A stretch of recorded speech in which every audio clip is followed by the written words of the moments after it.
Thank you, everyone, for staying with us. There are a lot of issues on the table ahead of 2019 elections. The issues of vote buying. The INEC is afraid that these will injure the success of the conduct of the polls. Well, they're saying that they will make scapegoats out of those who buy or sell at the election in Osun State, which is perhaps one of the major elections before the general election. So INEC is also saying that now the voter registration is over. Do you know where you can get your PVC? How many of you have actually registered to vote? So let's get to see some of the figures that we have for you. First, let me break it down for you, the summary of the voting exercise in terms of the figures that we have. On your screen, you can see there the consolidated CVR as at 26th of August 2018. The number of those who have registered in the CVR. If you look at how many people from each of the geopolitical zones, from the southeast, southwest, south-south, the north central, the northwest, and the northeast, you see the spread of how many people were registered. It gives you a sense of what the voting population is going to be across those 6 geopolitical zones.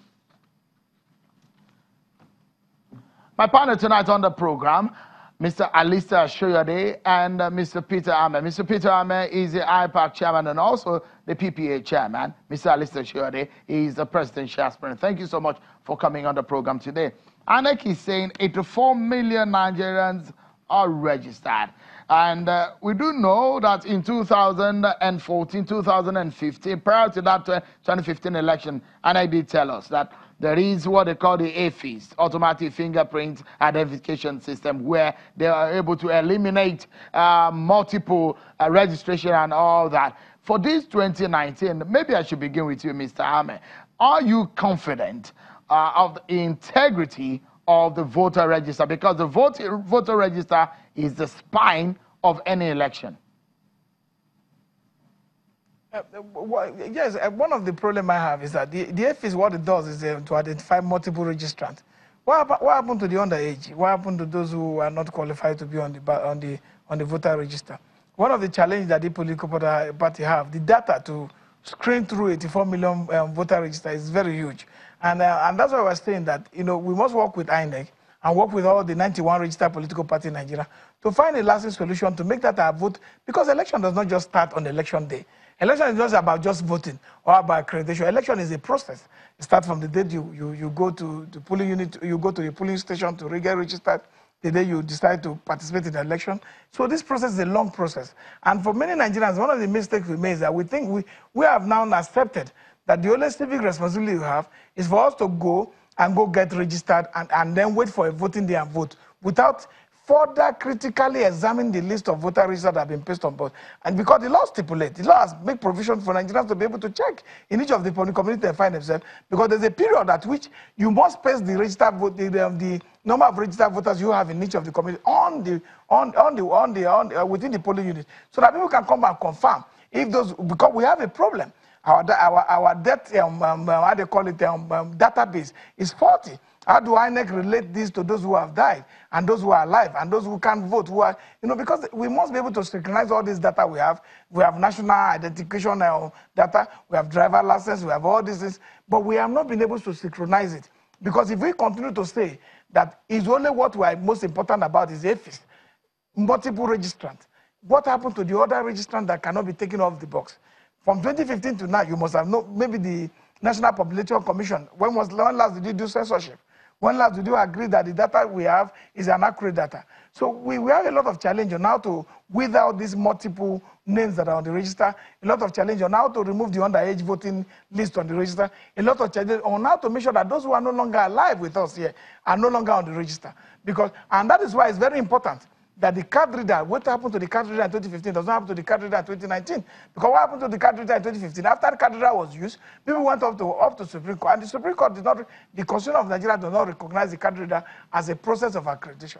But if you now have the card reader that is recognized maybe by the current Electoral Act, that says that whatever you have accredited, we are not going to use the manual voter register. It will be easier without in this incident form to also be able to monitor those who have voted.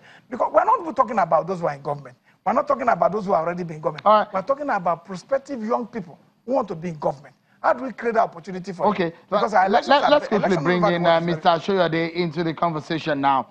If you look at the figures that we have, of course, we understand that the male figures, we have 54% of male registrants and 46% of female registrants as we speak. But registering is one thing on one hand. Having the PVC is another thing. There are millions of PVC lying uncollected across the country. So, and you can only go there to collect the PVC. If you cannot go there, the PVC cannot be sent to your home.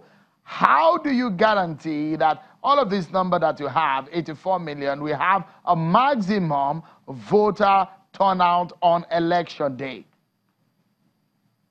Well, based on what we saw in 2015, which is just about 37 million people, about 28 million people actually voted in 2015.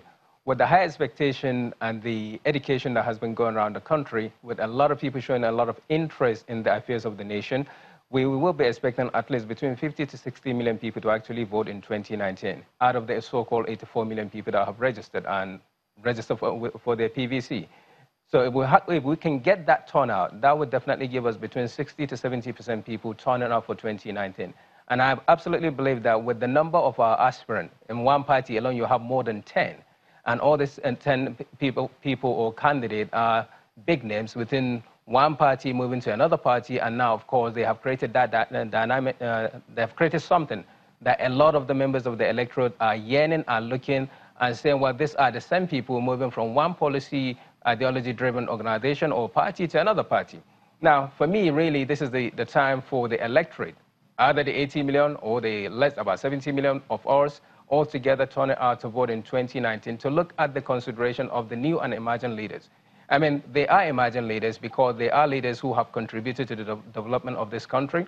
And this is the time for the younger generation, either the 46% of the female or the 54% of the male, but the majority definitely is about 60% of the younger generation. And they need to open their eyes really and say, well, this is the time for us. Right. Yes, this is the opportunity for us that we're waiting for us to work with the new emerging leaders that have shown credibility in their own chosen field, either in Nigeria or on the African continent or around the world. Okay. And these people are willing, are already sharing that they want to develop this country with the electorate and the members we have. We may have to leave it there tonight for the conversation over the 2019 general election. I most sincerely thank you, my partner tonight on the program, Mr. Analyst, the presidential aspirant, Mr. Peter Ame, the national chairman of PPA and the national chairman of IPAC. Thank you so much for your thoughts tonight on the program. Well, that's our show for today. Thank you, everyone, for watching. I'm Sean Wakimale. Bye-bye.